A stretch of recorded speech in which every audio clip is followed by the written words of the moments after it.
Welcome, welcome, welcome. What's up, y'all, to the idea of where we explore the noise, the nuance, and everything in between. I'm Mike, Bossy. and this is a space where culture, creativity, and conversation collide. Ooh, I memorized it. I Oh, memorized good it. job. I've only said it 60 times in the past year, so. Good job. What's going on, Bossy? It's been a minute. I feel like we haven't talked, barely text. It's Yeah. been it's Well, you've been been at South crazy. by Southwest. Yes.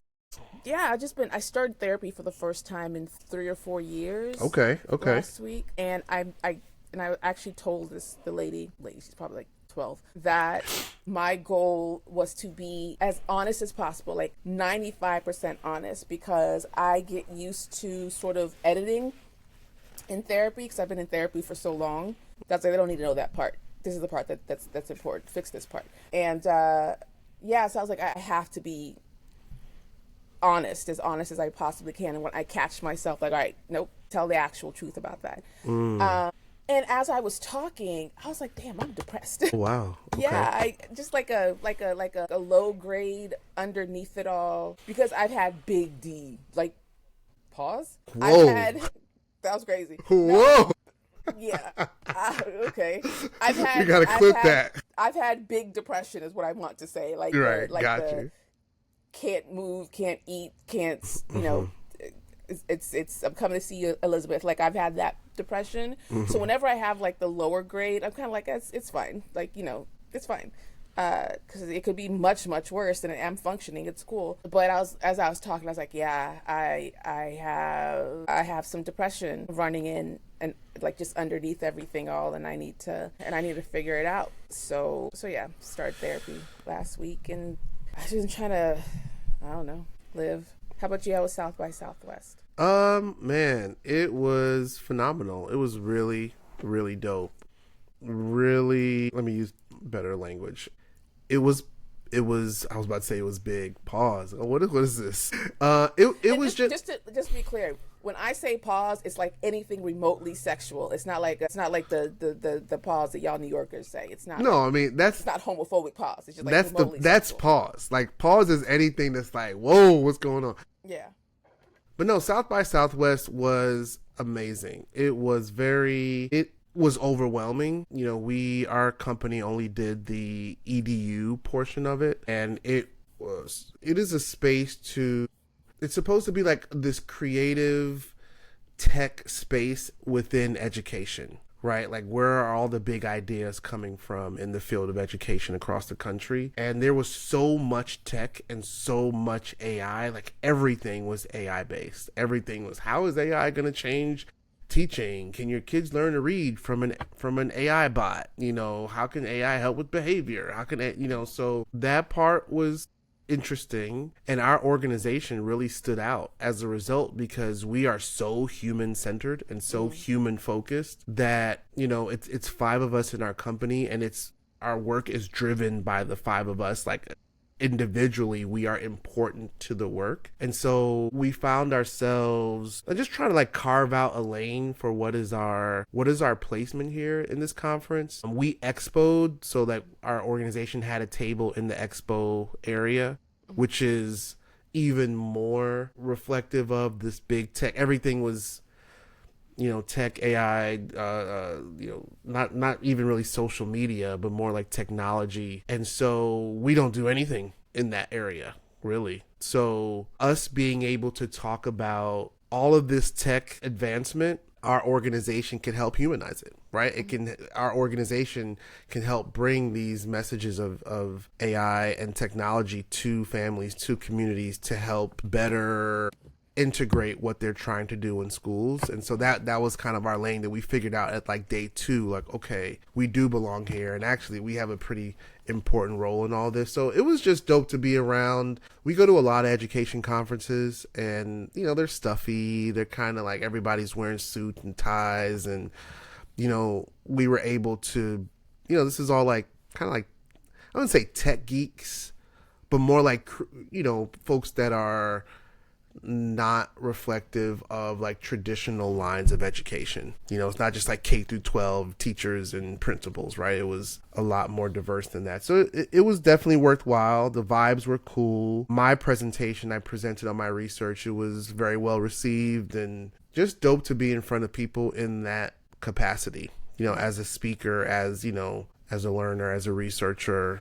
So that was dope. I was dope. It let me realize that I need to get out more. You know what I'm saying? I need to talk more, and that voices like mine and ours are sorely missed and needed in these kinds of spaces. And I think I'm feeling that all around. Boss, I'm feeling that in so many conversations that I'm hearing online. Like it's getting more and more myopic and more like, you know, this kind of either or mentality, you know, black and white, right and wrong. And folks are like doubling down on just like on some dumb shit. And I just, and passionately doubling down on right, things that I'm like, I really don't understand why you're upset by where is this energy coming from? Yeah. Like everything has become so polarized and so like, but polarized in such in the most meaningless way. Like, why are we arguing about it? Like, this really is not that serious. And I don't want to interrupt you, but really quickly, I saw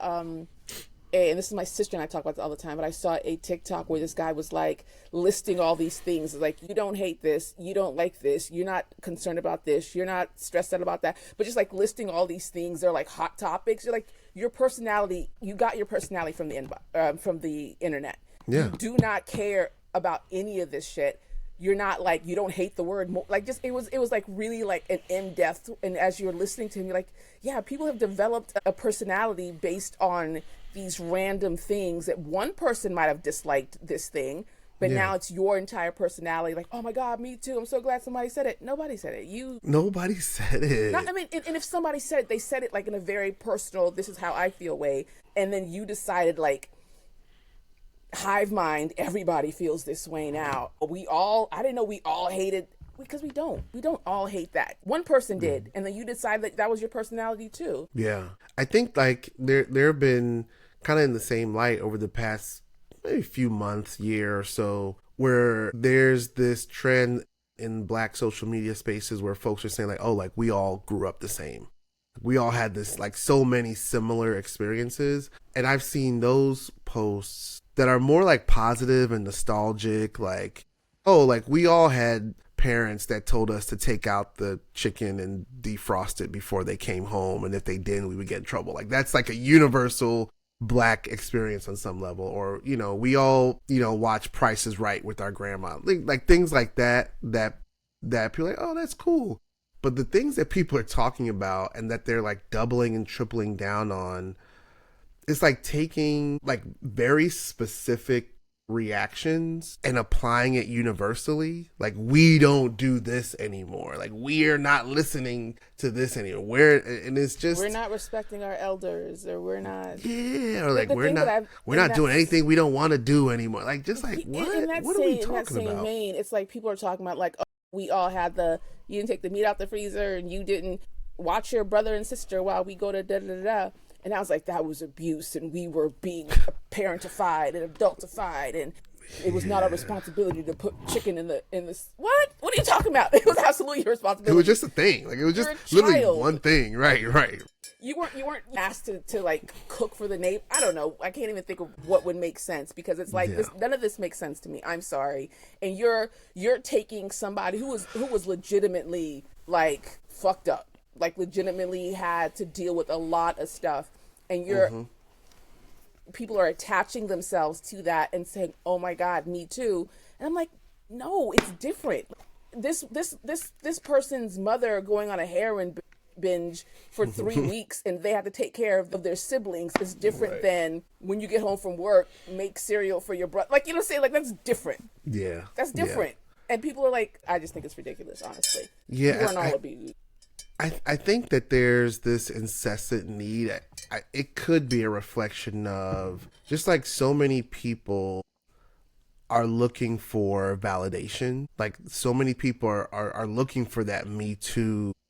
Looking for community. that feeling, the community, like someone else experienced this with me. And that need for connection, that need for like, oh wow, it wasn't just me, is driving people's behavior in a really weird way. Their online behavior, not their real life behavior, not their in-person behavior, but just like their online personas are like, people are just doubling and tripling down in like the weirdest, most unnecessary ways. Well, because all of the weirdos that were separate are now able to like collectively decide that all their weirdo shit was normal. And I'm judging weirdo shit.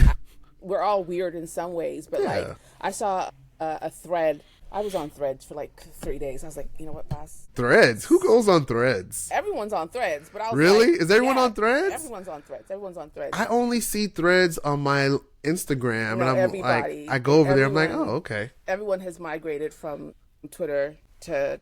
It's a Twitter replacement. Oh, okay. Yeah, gotcha. In the worst way. Not in the worst way, because it still has it's better than Twitter. It reminds me of old school Twitter. But I saw this they're called Thread, this post, and this woman was like, I have a 3 ask policy where if I invite you to something 3 times and you either say no, say yes, and don't show up, or I don't know what the third thing is. She was like, that's it. I'm not asking you anymore. People were like, and she was like, her whole point was like, I understand, going through things emotionally, understand being I understand all these things, but you also have to understand that being in community doesn't mean everybody caters to you, because if I'm inviting you all these times and you're saying no, I'm starting to feel like damn, is it me? And it was a very I don't want to say it was thoughtful. It was a very, this is what she thinks type post. And there were people who were like, yeah, like if you want to be in community or if you're in community with people and you want people to be in community with you, you also have a responsibility, to those people. And it was just all these like, sorry, I'm depressed and I want to kill myself and I don't want to go to your party. What are you talking about? Like, right. What are you actually talking about? Number 1, that's not what she said. Number 2, she's not talking to you, clearly. Right. Yeah. And number 3, it's still not anybody's responsibility to keep asking you just because you want to feel like people like you. Like, you have a job too. And I think that's the thing that's been, people feel as though their personal needs should be met by every single person that exists in the world. Yeah, all the time. All the time, with absolutely no responsibility or contribution, or in order for us to like have like harmonious society, this person does that, my job is here. It's like, no, everybody has to cater to my thing. And I feel like that's a lot of what's going on too. Yeah. I see that so often, and it's literally the internet's inability to move with nuance, right? To move with like, this situation may have happened once, and then if a similar situation happens, I have the freedom to handle it in a different way, or to respond differently, or to change my mind, or maybe I said this, but my actions were this. And I just don't think that there's like the authenticity in folks' posts just seem to be like, just folks are trying to be comedians. Like, folks are just trying to be funny, and that's fine, They're right? trying to be comedians or intellectuals. Yeah, it's just this weird, like everything. It just like sucks the fun out of everything. It sucks the life out of dynamic interactions or dynamic engagements. It's just, I don't know. We talked about this a little bit a few weeks ago. Observations that we both had about the online space, specifically with like Black professional late millennial, early Gen Xers, like that, our kind of age range, where it's just like this, the level of interaction just seems to be trending more like mean, or like intentionally obtuse, or intentionally like dismissive, in a way that people are like, you're not like this. Like, why are you operating online in this way? Like, this is not like this in real life. You get punched in the face like every day. Right. This is not how you behave with people. Like, why do you come online and put on this? It's not even a tough guy persona or tough girl persona. It's like this like facade of perfection or this facade of like, I like got my shit together, Yeah. and you don't if you don't believe what I believe. I know again, TikTok reference. This man got on TikTok and he was like, I just saw a 3D rendering of what a woman goes through when she's having her period. And he was like, I was horrified. I had no idea this is what was going on. I apologize. I really just thought, and he said what he thought. And I was like, oh, that's cool. And then I went and found the thing. I was like, oh my God, I didn't know that was going on. I don't know all that was happening either. But the comment section was like, it took you a 3D rendering for you to believe women? Or you thought we were lying when we said that? I was like, bitch, you don't know. You didn't know all of that was going on. Like, stop it. Right. Stop it. You didn't know all of that was going on. But it was just like, what is the point? What is the point of this I say that so often. Like, what is the point of this reaction? Like, legitimately, what is the point of this? You do not feel this strongly about Jack Harlow. I promise. I promise you don't.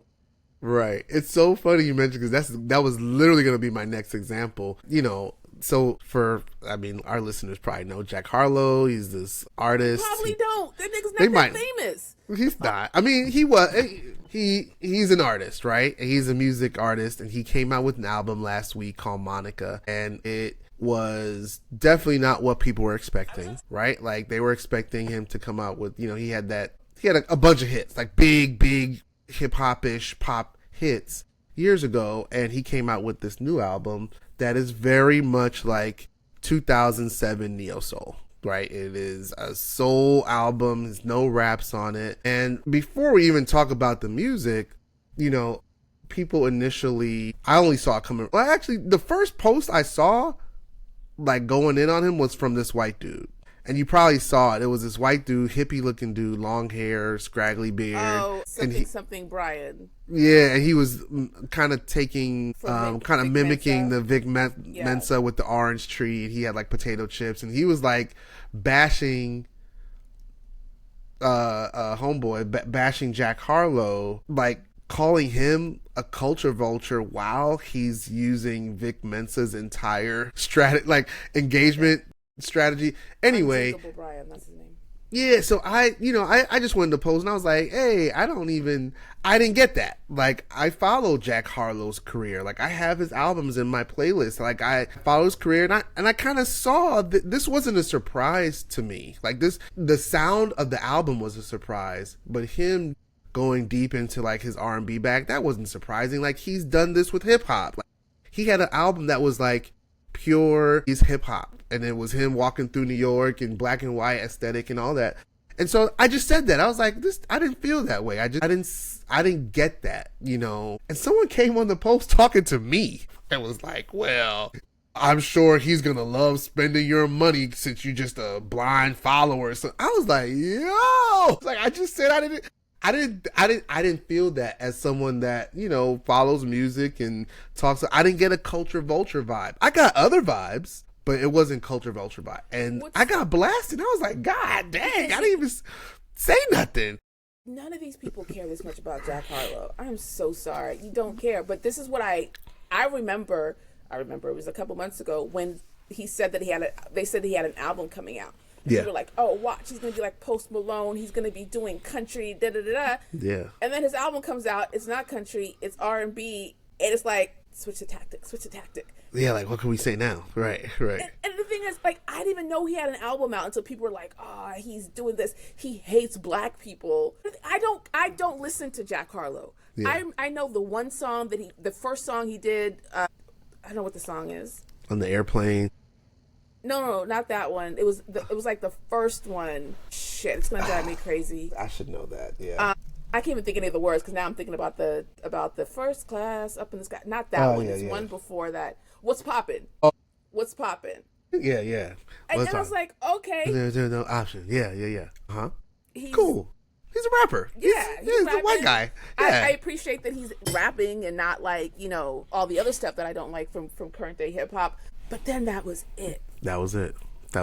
And then I remember too, and I'm gonna get my girl card taken, but I remember people really wanted him to be with a black woman, and he just, not that he wasn't, but he didn't like lean into that really as much as I think that he like some a little bit, but not like leaned into it. And I personally think that was his downfall. I think that was his downfall more than anything else. Yeah, that's what I think. Because people online get really, really weird about white men. Yeah, it is. I mean, attractive white men, I should say. To know, and this is not me caping for Jack in particular, or caping for white artists. And also, right, like we've had, understandably so, we've had a lot of white artists that have come into the black music space and just muddied it up, right? Like just like didn't really, came in one space and left the black music space and disregarded and disrespected it and disrespected the space. And you know who the number one, people always go back to Post Malone, and you know who the first person that did that to me that really pissed me off was Pink. Folks don't, y'all remember Pink came out with the Tony Braxton pink haircut in 19 whatever. Yeah, like rolling her neck and all sorts of shit. And I was like, oh shit, now she's doing trapeze acts and doing straight pop music, which is fine, but also along the way, like Pink has said like some kind of low-key suspect shit about black R&B male artists in particular. Really? I didn't know that. Just like her tone, I just didn't like it. But again, understanding like she came in under Babyface, I think, right? She went LaFace Records, and mostly, yeah. So there is a history of white artists that have come into black music space and have done some bullshit. And there's also a history of a lot of black artists that are in the space that are currently doing bullshit. And ultimately, I keep on going back to, what does the music sound like? Like what does it sound authentic? Does it sound contrived? How is he honoring without, literally doing the bow down, like, oh, I love black women, I love black people, which, right? Like, we don't want that either. I know? But some people I feel like want that. We don't want that. Like, I don't think Jack Harlow needed to be on his album cover wearing the 2005 R&B hat. Like, I don't think he had to do that. I think that was a misstep. But that's just a outward, a surface level thing. When you listen to his album, it's so very clear that he was just in a space where he was probably listening to some Common, to some D'Angelo. He had a little vibe on. And I'm like, okay, like, what's the big deal? Do you like the music or not? Or do you just not want him to be in the space because we're afraid of what he might do next time? No, I'm sorry. Anybody who the people who are approaching it from that and like, oh, it's just like Remick and Sinner. No, it's not, because they're dragging fucking John B into it. First of all, you were 3 when John B came out. Right. But okay. You're people were dragging Remy Shand into it. I was like, none of y'all know shit about Remy Shand. Y'all don't know shit about crazy. Remy Shand. But then it's like, and I was thinking about this the other day. Not the other day. Like, I've been thinking about this every once in a while, because every once in a while people discover that Bobby, what's his name? Oh shit, just the two of us. That guy. They discover that he's a white guy. First of all, he sounds white, so okay. But this guy came out in like the 60s, sounding like 60s, 70s. Bill Withers. You don't think that he's 80 years old in MAGA, or like, you know what I'm saying? Like why does he get a pass because of that? But this person who has not said anything really, and I'm not caping for Jack Harlow, because again, I know 2 songs. Yeah.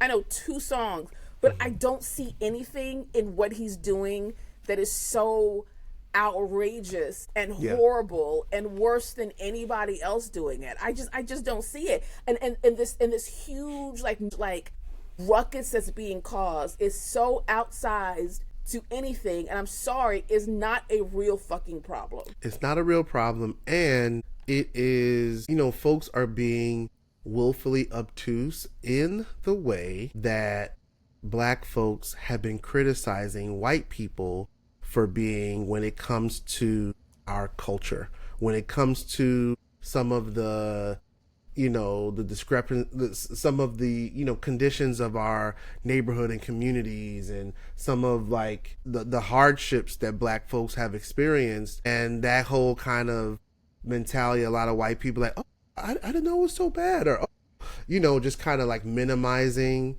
a lot of the Black experience. I'm not making a 1-to-1 ratio, but it's that same mentality, that same like way of engaging with people that I'm seeing a lot of Black people, younger Black people take on. That's like, that's not us.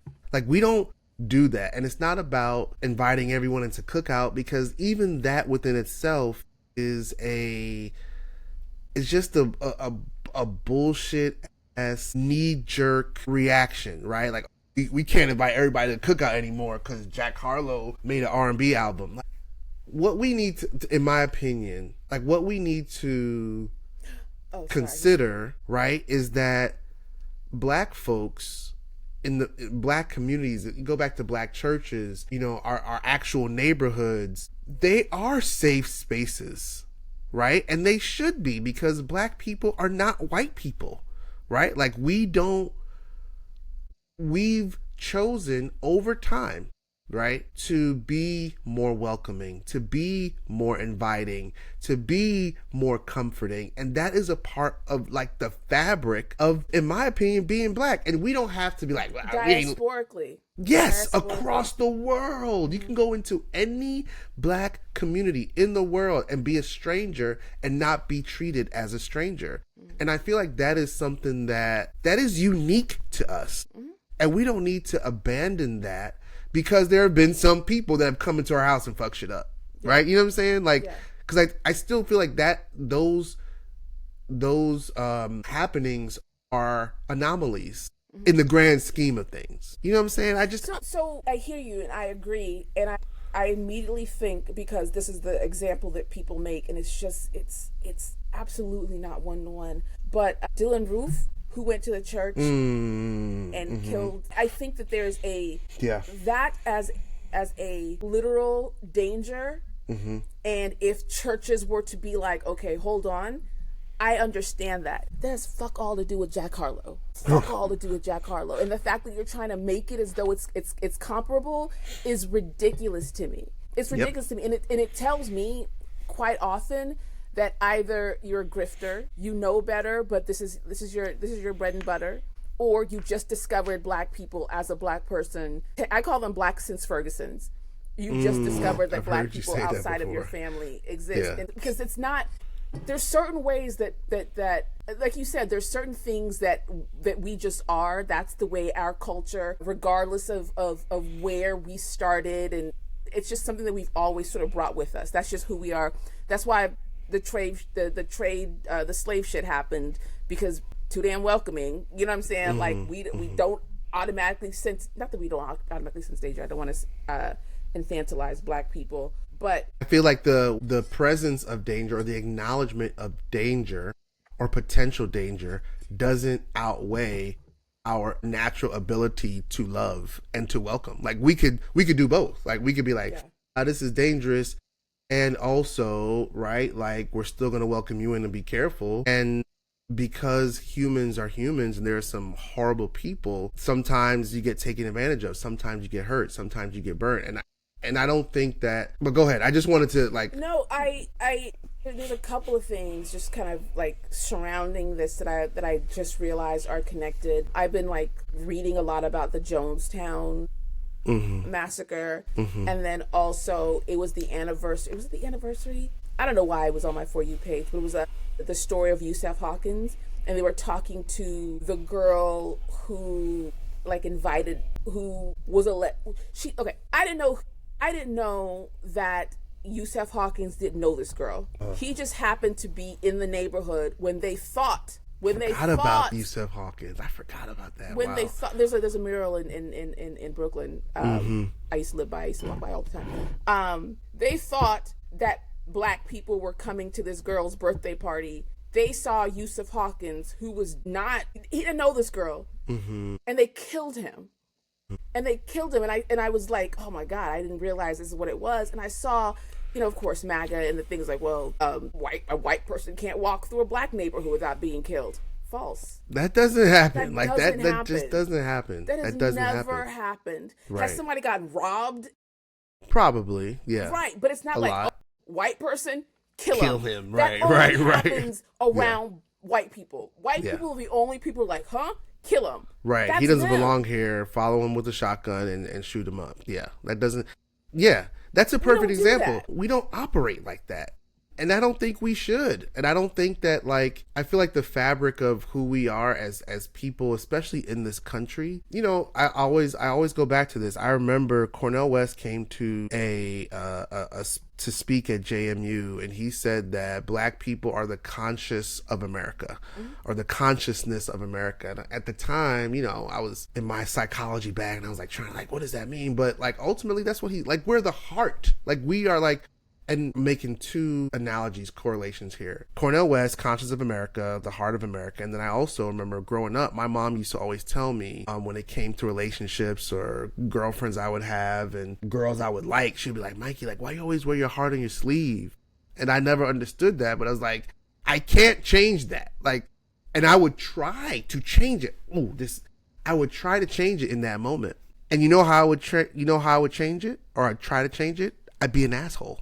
Like that, because that to me was the way to be opposite. Like, oh, I'm not supposed to show people that I like them. Oh, I'll just pretend like I hate them. And I feel like that is what is happening on a large level on the internet. And like how black folks are engaging with everybody that shows any dissonance towards their black experience. I'm going to hate you. And I'm going to like, so I can't show you that I kind of agree with you, or maybe I don't always agree, but I kind of, there's parts of what you're saying there's no, everything is like, oh, fuck that. You make this kind of music, or you're trying to take our culture over. Nah, fuck you, get out of here. Like, we don't need you. And I just think that is just not anytime. I feel like this is deja vu. This is deja vu moment. Are you feeling deja vu right now? A little bit, but I feel like these conversations happen often. I feel like I've been sitting right here with my hand like this, saying this exact thing. I don't know. Like, this is crazy. All the time. This is crazy. Like, I've done this before. But I feel like anytime when you try to alter the way that you naturally operate, it's harmful. Like, anytime that you, like, I'm a nice person, so I can't be nice, now I want to be mean, or I'm a giving person, so now I'm going to be stingy, or, you know, whatever it is, like, if you are doing something to actively counter the way that you are as a person, the way that you're wired, it's hurtful. It's hurtful to you. It's hurtful to the people around you, because that's not really you, right? Like, that's not, you're not being authentic. Like, you're being performative. Mm-hmm. And I think that a lot of black people on the internet right now, they're performing like whites. Yeah, absolutely. Right? Because they think like that's the only way we can operate on the internet. We gotta be mean. We gotta be dismissive. We gotta be obtuse. We gotta be like, nah, F you. And it's like, yeah, we don't have to do this. There's so many things that I've seen over the last, I don't know, decade on the internet, and I've seen the change, the progression. And yes, I feel like, and again, these are Black since Ferguson's.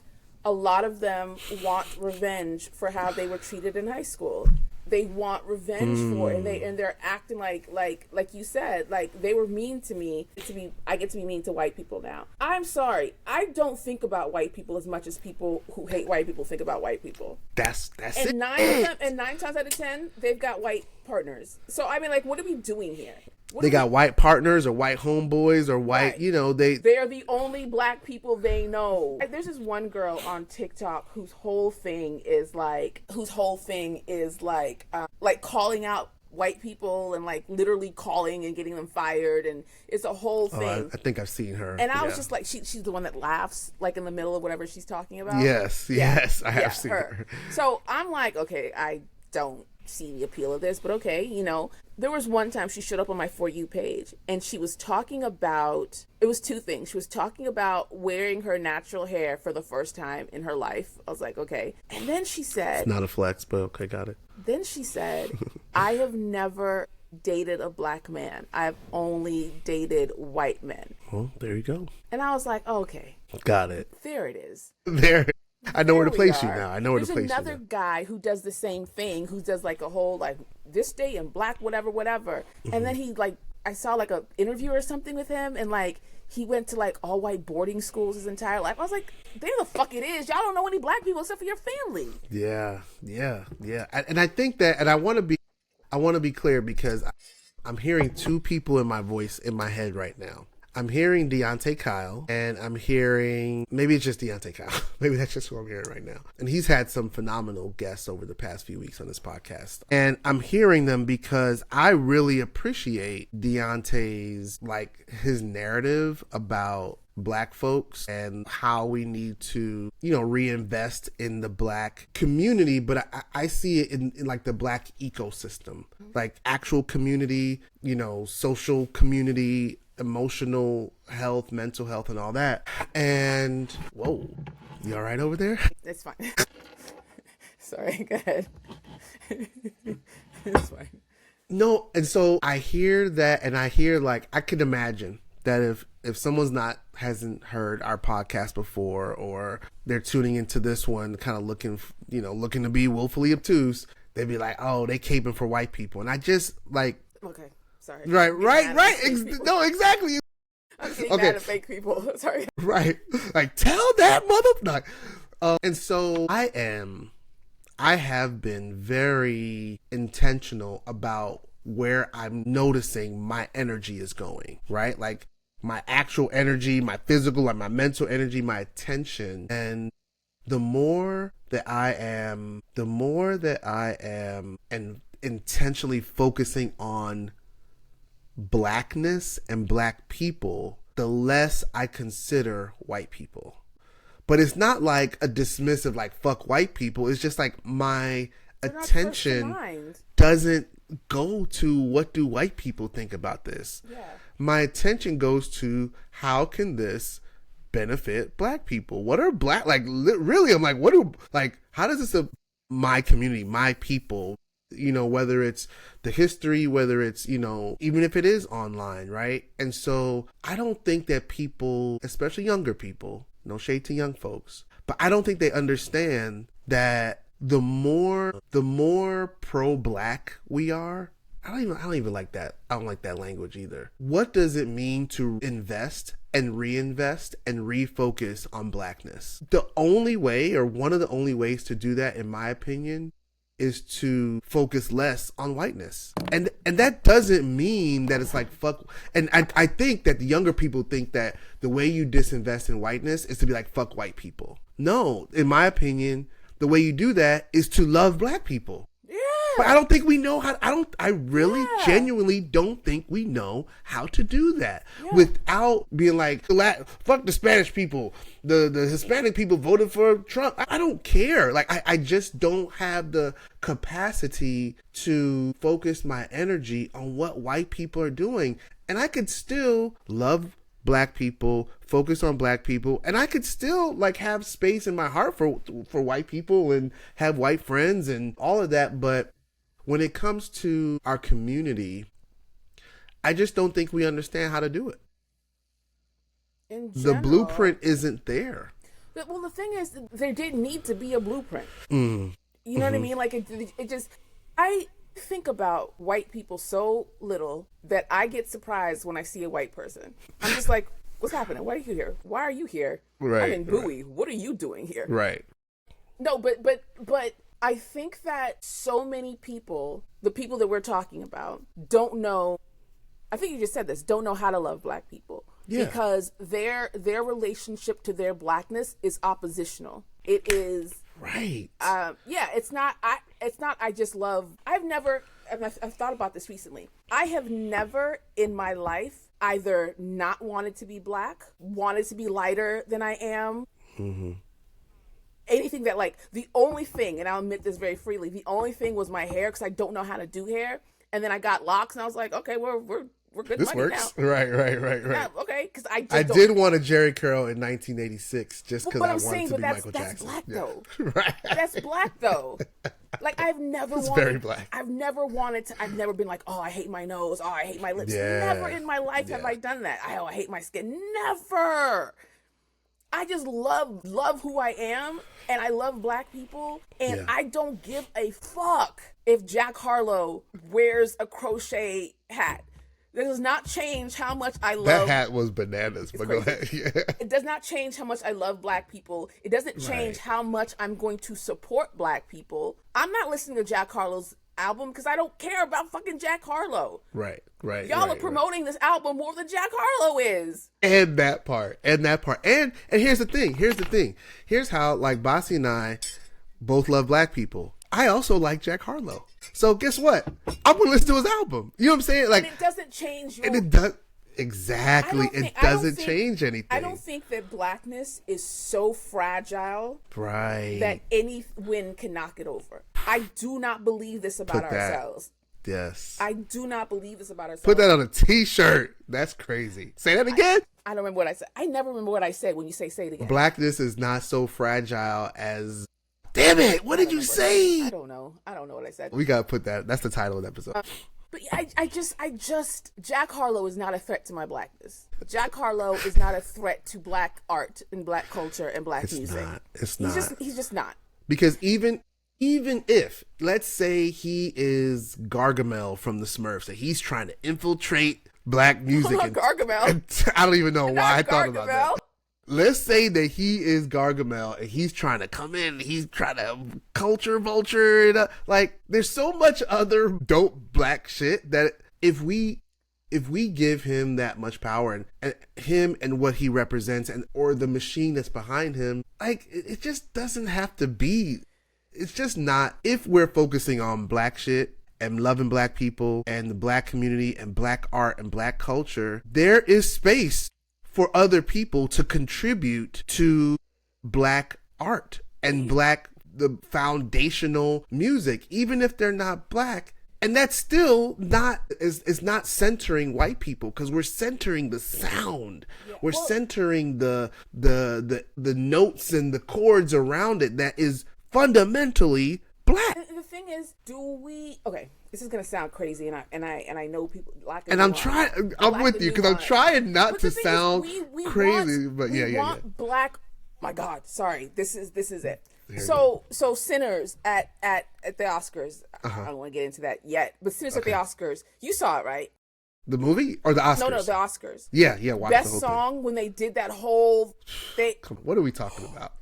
What are we talking about? Fucking Misty Copeland comes in and she does her little thing. I was like, she's flipping. I was like, yo, this is the fucking conversation. Oh, she did that to get at Timothy Chalamet. Oh, look at Timothy Chalamet's face when she did that. All what black ass shit happened in front of our faces. That was one of the blackest expressions of art I've ever seen in my life. And all you want to talk about is in your face Timothy Chalamet. That's crazy. I haven't seen that. You're narrative. Giving all of that to Timothy Chalamet.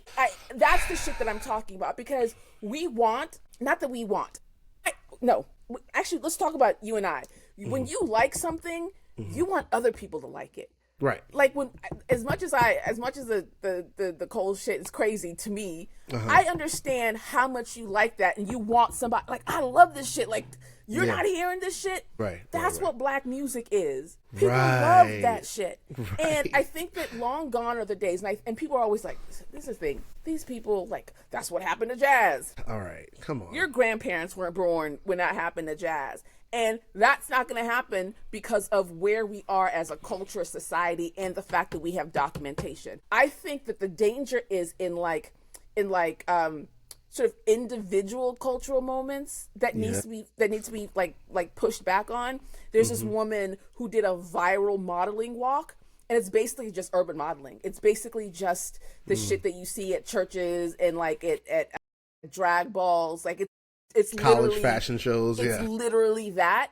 And there was like viral model walk, and people need to push back against that, because it's so niche that somebody could show up and reframe it and act like they invented it. No, you know what I mean? Like, you don't get to do that about this thing, because this could easily get out of our hands. Cornrows as boxer braids could easily get out of our hands. I was just thinking about that. Some white woman learning how to do what do you call it?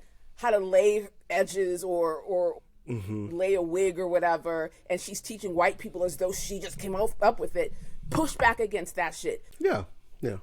Sorry, I'm getting mad. White women are wearing bonnets, by the way. That blew my mind. I mean, it's low key, white people been wearing bonnets. I used to watch. Have they? See, I used to watch I Love Lucy, and whenever they're going to bed, she'd have on a bonnet. Like white people Got been me. wearing I did bonnets. not know that. But go ahead. They don't wear. They weren't wearing the same kind of bonnets we were wearing. But then Right. even that, like they kind of noticed. Oh, this is how to keep my curls intact or whatever. And I don't feel as though. No, that's what I'm saying. Like there are certain things that we absolutely need to push back against because it's so easy for those things to get lost in these conversations where, For sure. you know, brown lip liner and gloss is called glazed donut lips as opposed to matte chestnut and like and beauty right. store lip gloss. Like, what are you talking about? Like shit like that needs yeah. to be pushed back against. And I fully support that. I do that when I see stuff like that. But when it comes to how big our culture is, the way we save it is by talking about our culture and not spending so much energy like about who's in it. Again, going back to Sinners, the way that people like, I mean, of course, you watch the movie, it's like, oh, culture, like, you know, gatekeeping, like that's what I got from the movie when I was watching the movie 3 times. When I was done watching the movie, my focus was like, fuck, Ryan Coogler wrote this shit out of his brain and directed it, and he's got these people, like he brought the best. I'm thinking, how do I write like this? How do I be my own version of Black and Excellent? I'm not thinking about how do I bring my niggas with me? Exactly. That's like that's what we should be studying. My family and my partners. I've been working with this actor since both of us started. Like in my first movie, he was in it. So I'm gonna put him in all my movies until he wins a fucking Oscar. Right. That's the shit I'm talking about. That's I'm like, the focus. How do I keep white people from reading my book? And how do I keep white people from I don't care. And why how do I get white people to read, black people to read my book? How do I get black people to write like that? And even in the conversations that were leading up to the Oscars, you know, everybody, like black folks were like, man, like what if the ping pong movie wins, or they're going to give it to Leonardo DiCaprio, whatever, right? Like, I feel like all those fears are real, although like we've seen it so many times where like our best actors, our best writers and directors don't get in. Delroy Lindo's and Wumi's faces, but without a doubt. But like when you talk about energy, right?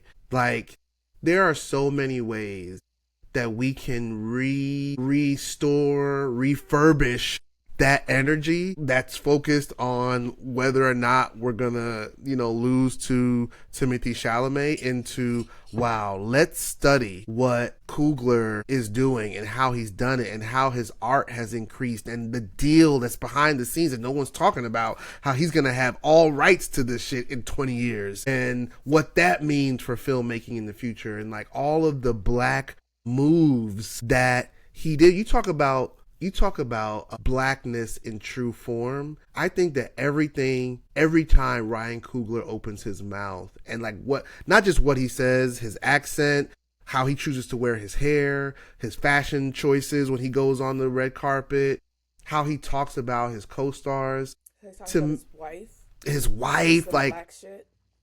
I think that to me, that is where our energy should be. How do we do more of that? And I just don't feel, because we are in this country predominantly from an opposition standpoint, like we came here in opposition to everything that was here. I feel like it's hard to disconnect from that opposition mindset. Like it's always somebody against me, which might be true. Right? There's history that shows that, that there are structural forces, of course, designed to keep black people away from shit. Yet black people have done that shit anyway. And we've done it, and we've continued to do it, and we don't have to do it like them. Mm-hmm. We don't have to come up in the same ways. We don't have to step over people in the same ways. I think that part of the reason why folks are literally praying that they find some sort of devious plan behind Jay-Z and Beyonce's billionaire status is because we, even black people, cannot conceive that these two black-ass American billionaires have garnered their status off of just being businessmen and women, right? Like, not no nefarious shit, not like stealing people's work. You know, maybe there has been, maybe I don't know. I mean, yeah, like, because that's business, like that's American business. We're still. Are you okay? For those that can't see, Bossy just drop kicked her computer off the stand.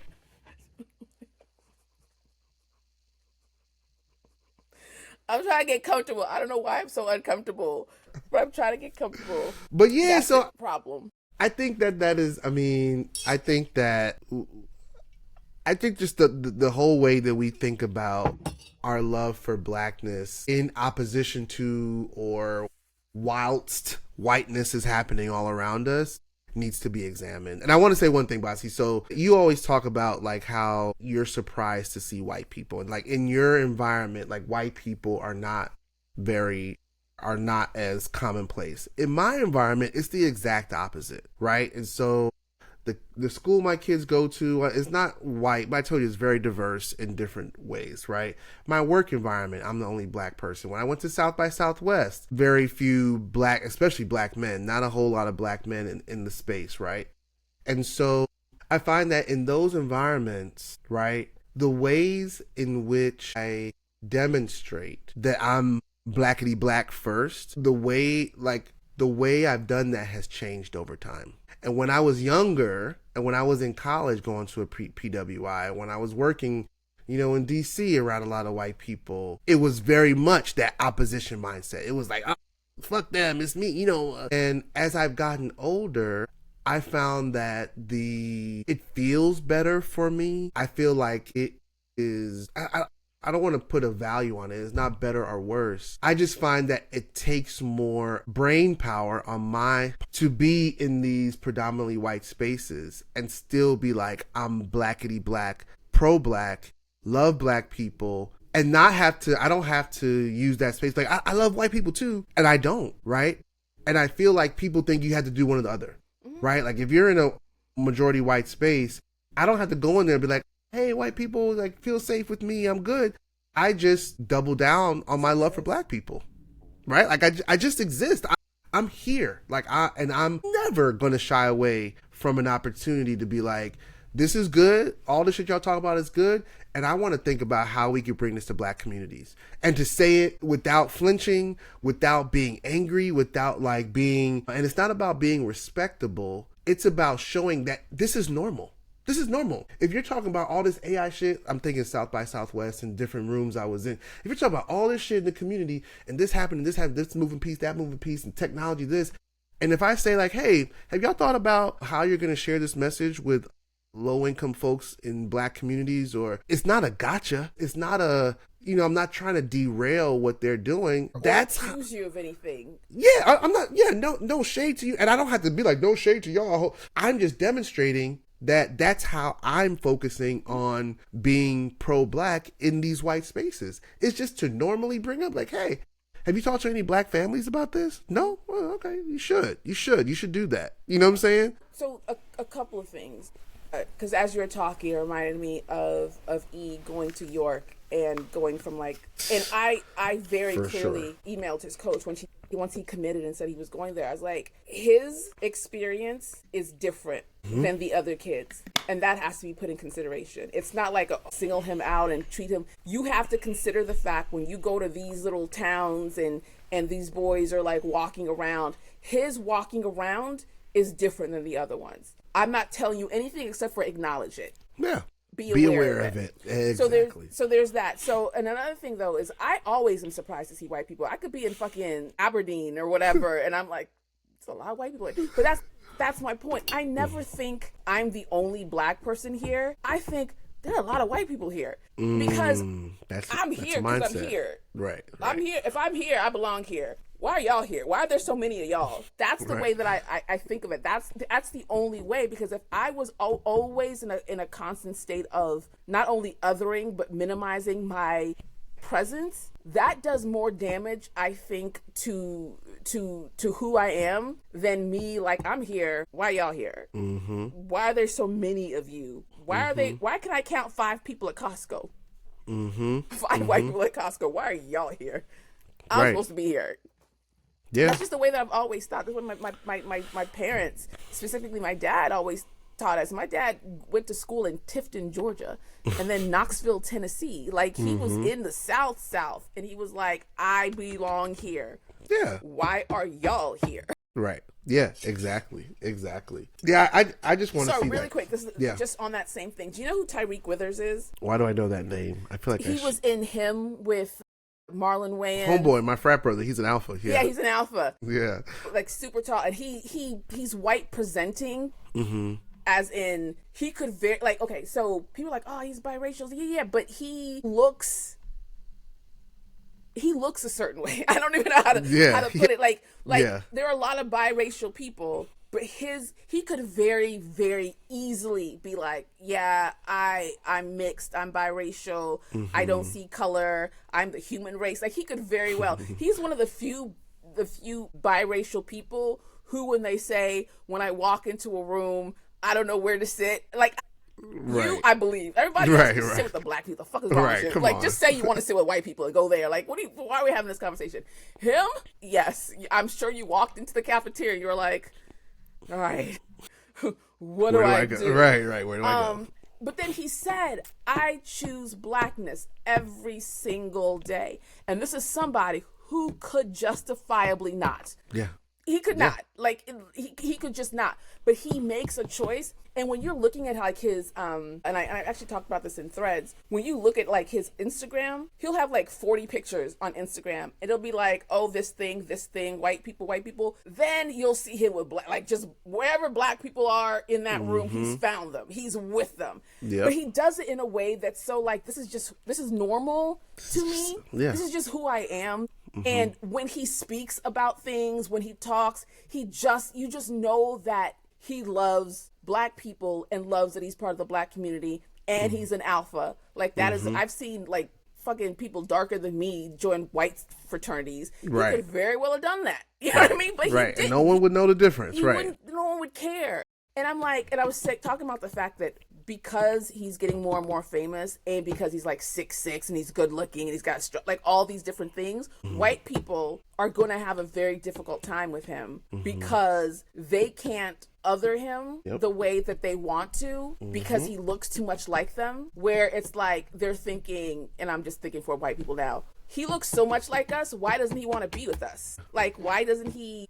And the thing is, he's not saying anything, he's just existing. He's just he's just like, I have a bunch of black friends, here they are, I'm black, here I am.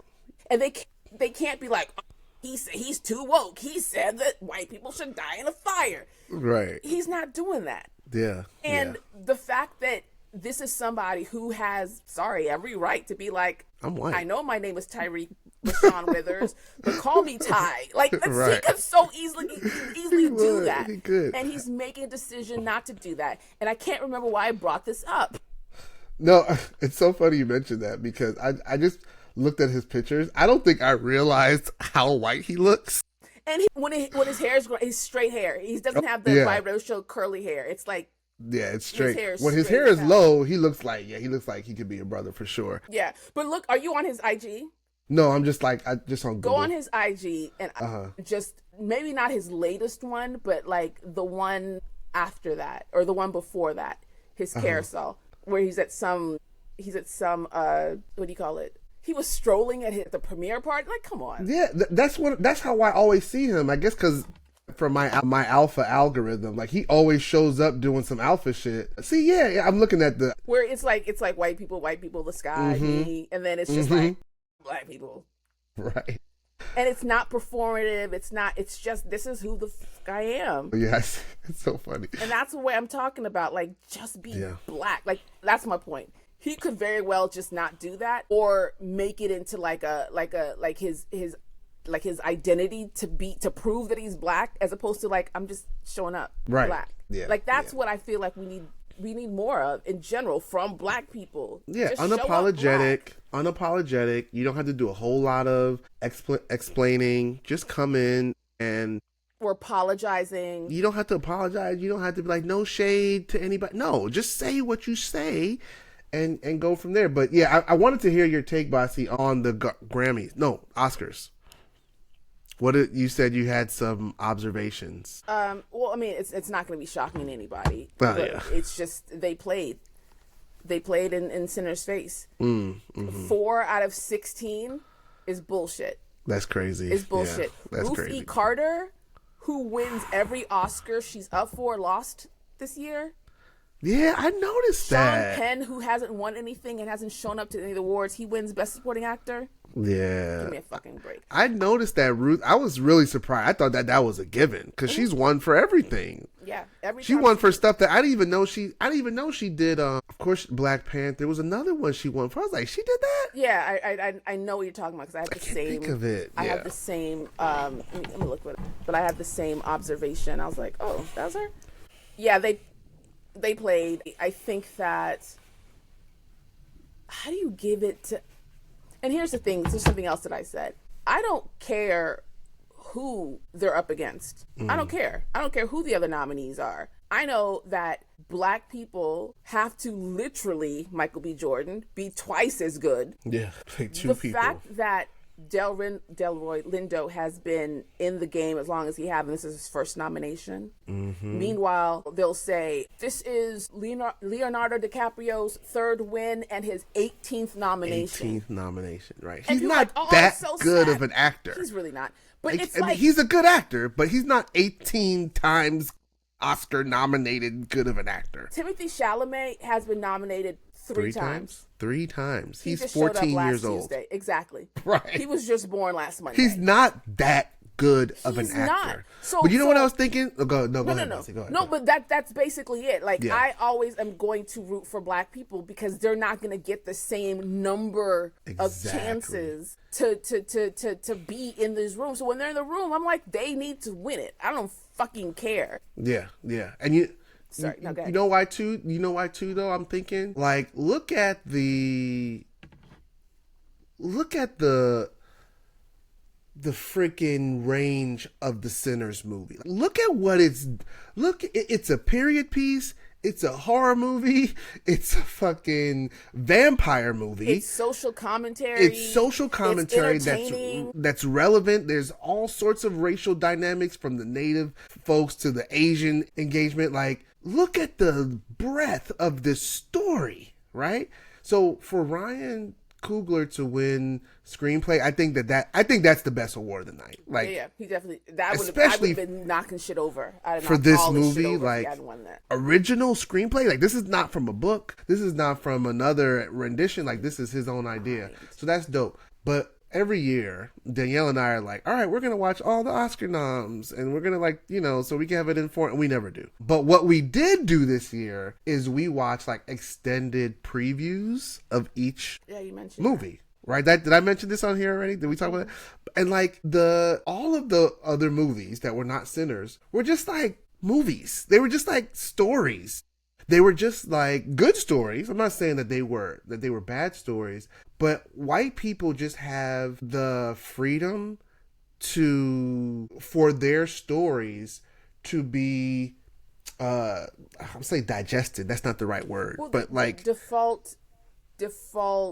Yes, it's like the norm. Like, everything that all of the stories that were presented, even the Hamlet piece, even the joint with and so it just, and the things that we win awards for, that Black folks win awards for, it has to be like fantastical. Yeah. Like, it has to be like mythical, magical, or it has to be about a public figure that's already been, that we all know about already on some level. You know what I'm saying? So the freedom sometimes that white folks have when they're creating art, to be, for the general public to assume that everybody knows William Shakespeare and, like, the importance of Hamlet, whatever, you know what I'm saying? Like, that everybody knows. What's the other one?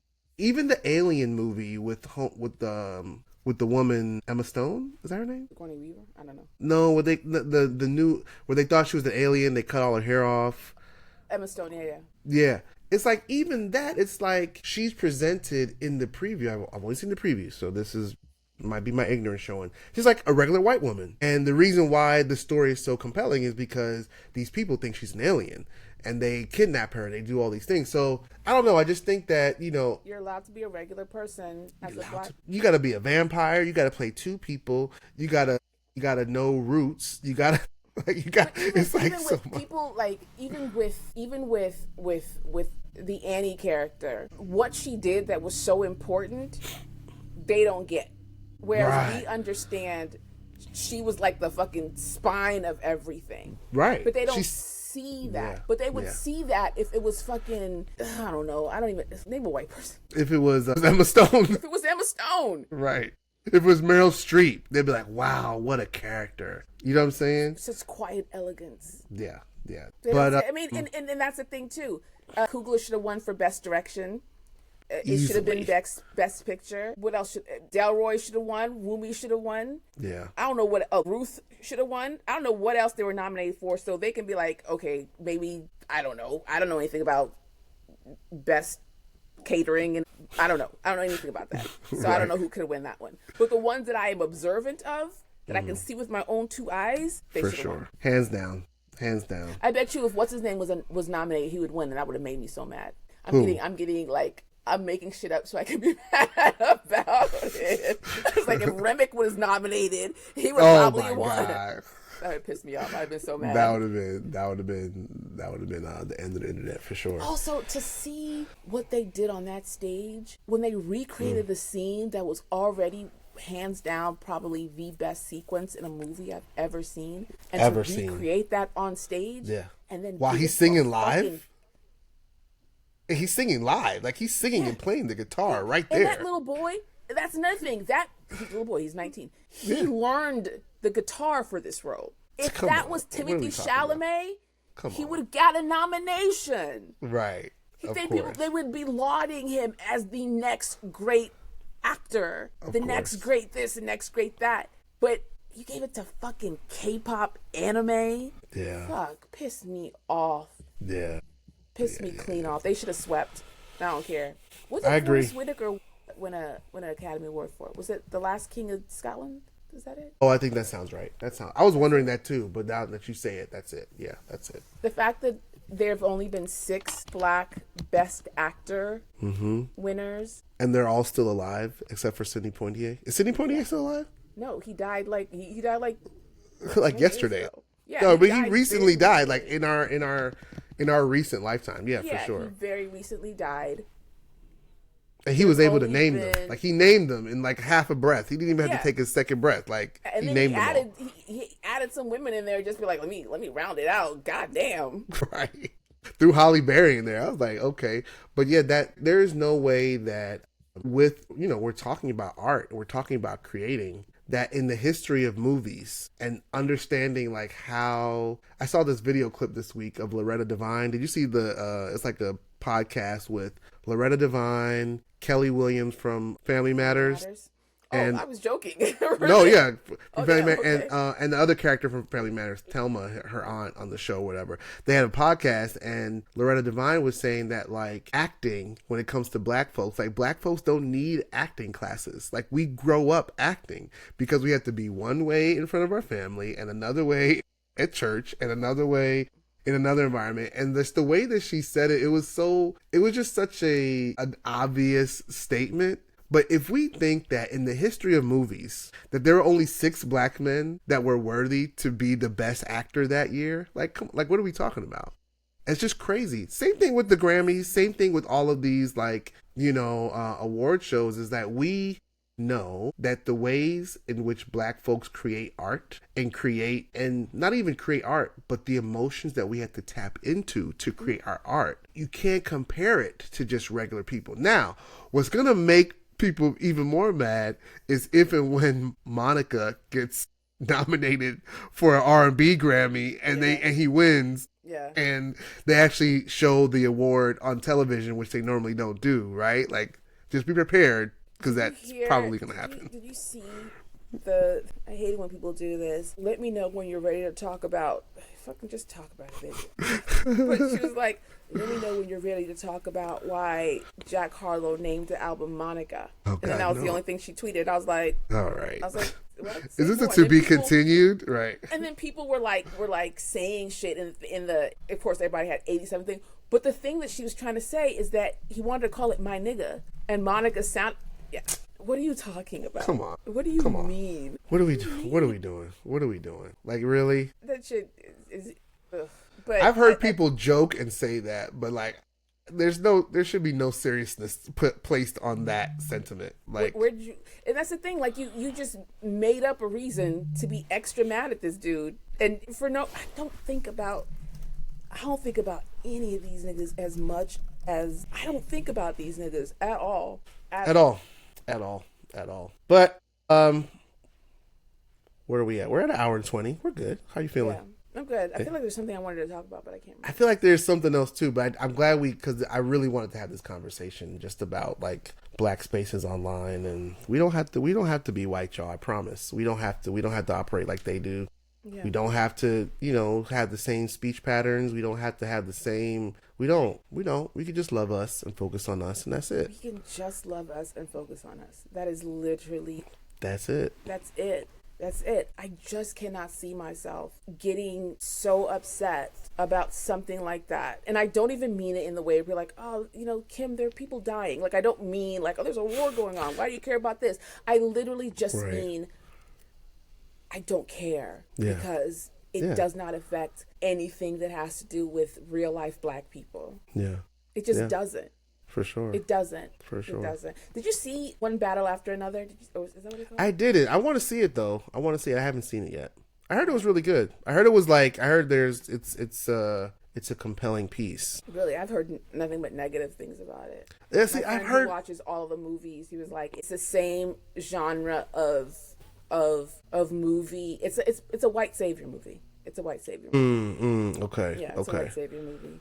And that's the thing too, like when you think about all the best pictures that involve black people, it's always like this like weird, it's like Green Book, where it's like, okay, this could have been about black people, but you made it about this white dude. Right. Was it Traffic? Was it called Traffic back in the Yeah, so all the race-based movies that have won have all been some kind of like, and then the white guy came and saved the day. Right. Yeah. I was trying to think of other examples, but yeah, you're right. Actually, let me look real quick. Best picture. It's going to be interesting to see like what's going to be like every year. We're always like, what's going to be this year's controversy? Like what's going to be from movies to music. We haven't even said Iceman's name this episode. I don't even want to say it because I don't want to break our. I was like, who is Iceman? Our record. Yeah, let's not talk about that. But his album's coming out soon. I was so scared they were gonna let that Euphoria boy win Best Actor. I was like pre-mad. I was pre-mad. Frankenstein? Yes, because when they started winning like Best Costume and Best Makeup, I was like, all right, y'all about to piss me off. Euphoria boy. But what was something else that I was gonna say about the Oscars? Oh, to see the outpouring of love that Michael B. Jordan got, I have never. Beautiful. In my life. I've only seen it when it's like a 90-year-old actor who's been acting for 102 years. Right. And then he finally gets the Oscar. That is the only time I've ever seen that in my life. The outpouring of love that he got, both as somebody who was like backstage doing in the press room. They gave him a standing ovation in the press room, and every black person there who asked the question was just like, "We are so proud of you," and he was so like, man, his speech needs to go down as one of those moments because I feel like his speech was just perfect. Like that breath that he took, like he took a deep breath and just like, that almost broke me. That almost broke me because I don't, I'm not emotional like that. Like I felt that exhale. You know what I'm saying? Like we've all been in those spaces where it's just like, wow. Oh, Moonlight won Best Picture. I forgot about that. There was a moment during the Oscars this year where they were like going to commercial and they're panning in the crowd. Everybody's having a good time. And they they showed Michael B. Jordan, and he looked like the weight of the world was on his shoulders. Like everybody was around getting up, getting drinks, and he was just like, and you know that feeling, right? Like you know that feeling. And so when he came on the stage and exhaled, I was like, beautiful. That was a moment. The way that you recognize as a Black person preparing yourself to be disappointed, and then the shock, the split second of like, wait, and then you get to be happy. That's so difficult to watch. We need to have a part 2 of this conversation about what you just said. What I just say? As a Black person, you be saying some low key brilliant. That's good. About the expectation of Black people, especially that are performing at an elite, excellent level, the expectation that we are going to be disappointed, and like what that does to our psyche. Like, what does that do? If you think about all the young kids, if you think about our sons, who I know experience disappointment and they look around on the field or in the classroom or whatever, like, I'm better than people here, but I'm not going to anticipate winning. I'm not going to anticipate getting the award, getting a knowledge, getting whatever. On the first team. Yeah. But all that shit. And then you're waiting to be disappointed, knowing that it's going to happen or not going to. That's crazy. But it's there's no like immediate joy. It's always like a relief and then joy. Or like you're prepared. Or there might not be joy at all. There might not be. If you think about some shit, and this is probably the biggest beef I have with my son, is that he never gets excited.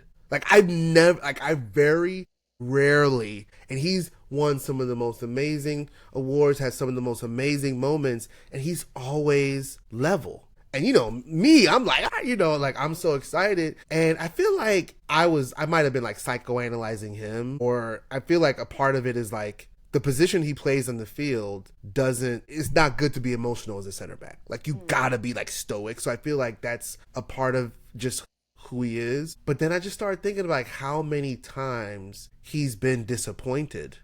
And maybe there's a point in time in his life as a young person where he did have joy or did anticipate that this was going to be his and it didn't work. And how many of our boys and girls go through their life anticipating the disappointment? That's crazy. I will say with E gets excited. Yeah, like, yeah. His one thing, he wanted to score a goal against, I want to say Seton Hall. But that's college. It was a school in Baltimore that kept winning the national something hall, right? Cedar Hill? Is it Cedar Hill? No, I think that's a college too. Something like that. But you know what I'm talking about. He was like, I want to score a goal. I just want to score a goal. I don't care if we win or lose. I just want to score a goal. And he did. And he literally ran up to me and I was like, okay, go play your games. Right. But he does get excited. That's one thing I can say about him. He does get disappointed. The thing is, he holds a disappointment. He'll show the excitement, but he won't. Like, I didn't know he was upset about something that happened last year in high school until a couple of weeks ago. He's like, I was really upset about that. I was like, what? Really? Right. He's like, yeah. Right. Yeah. He's like, I was depressed for a couple of weeks. I was like, what? Really? Wow. Yeah.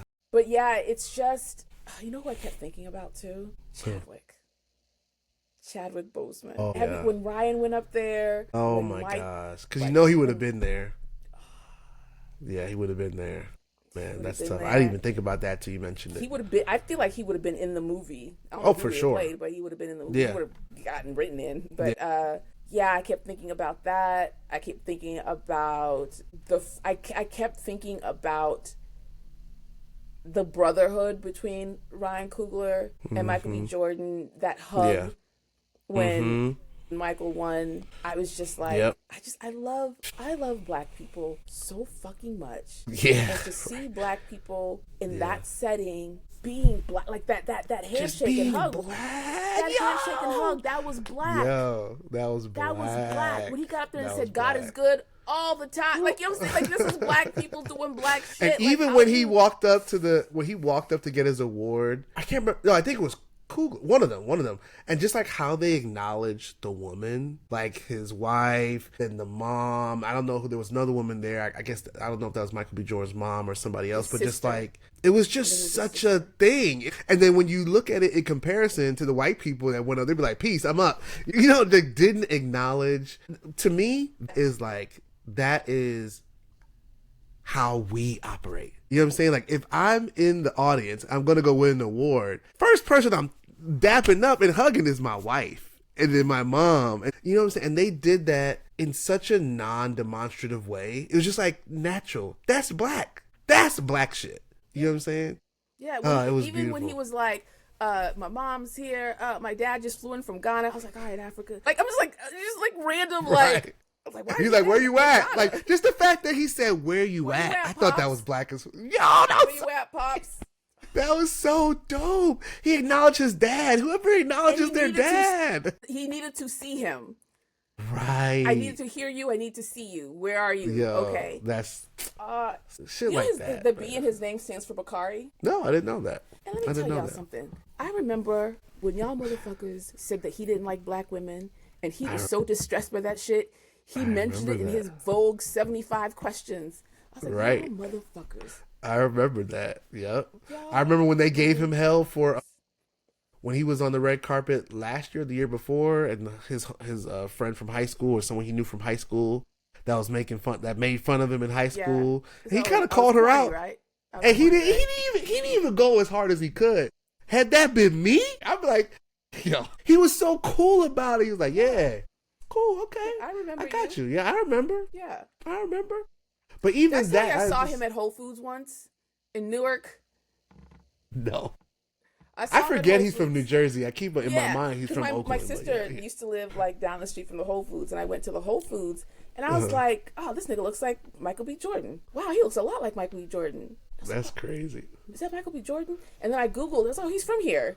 Wow. So it is him. That was but, him. You know, I didn't say anything. I don't like saying hi to strangers. Not strangers, but when famous people are just being normal out, like, I'm not gonna bother you. Yeah, I will. I'm like, yo, hey, Michael. Like, Also, I know. I didn't like the Parenthood erasure. Yo, the first time I saw him on Parenthood. Me too. Well, I watched The Wire after I watched Parenthood. I didn't watch The Wire when it first came out.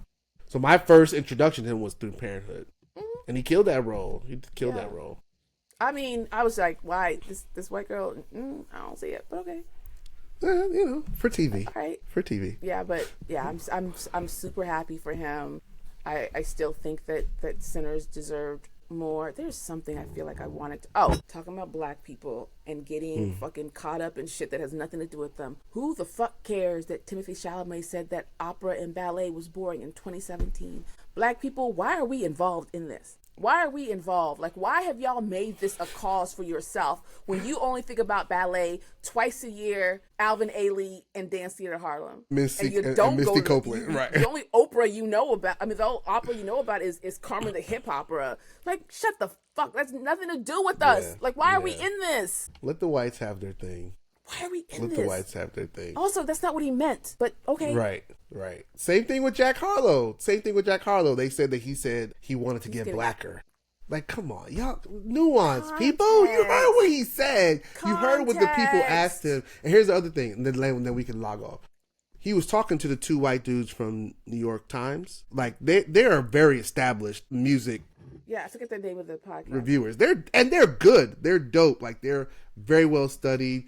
And so, of course, a lot of black people are like, these three white men talking about getting blacker. Like, come on, use some nuance, people. They asked him a specific question, and he responded about the sound of his music. And he was right. The sound of his music did get blacker traditionally. Because the phrasing of the question was, people were afraid that you were gonna walk away from hip hop like Post Malone and go white. He's like, I went blacker.